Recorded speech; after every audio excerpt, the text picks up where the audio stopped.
واقعا خدا شماها ایرانی ها دوستتون دارد. خدا میفرماید به اعراب و من جزو اعراب هستم، خدا میفرماید و ان تتولوا یستبدل قوما غیرکم ثم لا یکونوا امثالکم.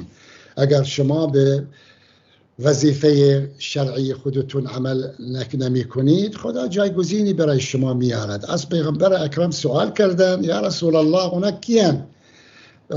رسول الله فرمودن و اشاره داشت کرد به سلمان الفارسی، گفت قوم هذا و ستایش کرده این ملت. من خودم بالاخره یک شاهد واقعی از این انقلاب، یعنی قبل از پیروزی و بعد از پیروزی و تا امروز من دیدم مسائل رو دست خدا همیشه بالای سر این ملت و این نظام و این کشور هست و الا خودتون میبینید، یعنی در کشورهای مثل ایران، یعنی کشورهای در خاورمیانه، در منطقه پر از تلاطم دشمنانی دارد، اما نتونستن کاری بکنند. و خدا یعنی یک کشور مثل ایران این اتفاقاتی براش میفته، جنگ 8 ساله، امریکا، تحریم، توطئه ها، منافقین، غائله های کردستان و خوزستان و یعنی این نظام باید خیلی وقت پیش، اصلا ایران باید خیلی وقت پیش تجزیه شده و تمام شده. اما من میگم خدا شما را دوست دارد. من به ایرانی ها میگم همیشه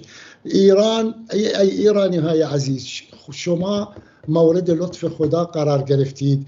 شکر نعمت، حفظ از نعمت، محافظت از این نعمت. این ملت به هیچ وجه نمیتواند کسی اونها را به عنوان برده از اونها استفاده بکنه. همونطوری که ترامپ برخوردش بود با عرب ها، دیدی میگه شما گاو شیرده، و همینطوری میخواد و خواست با ایران برخورد کنه اما نتونستن.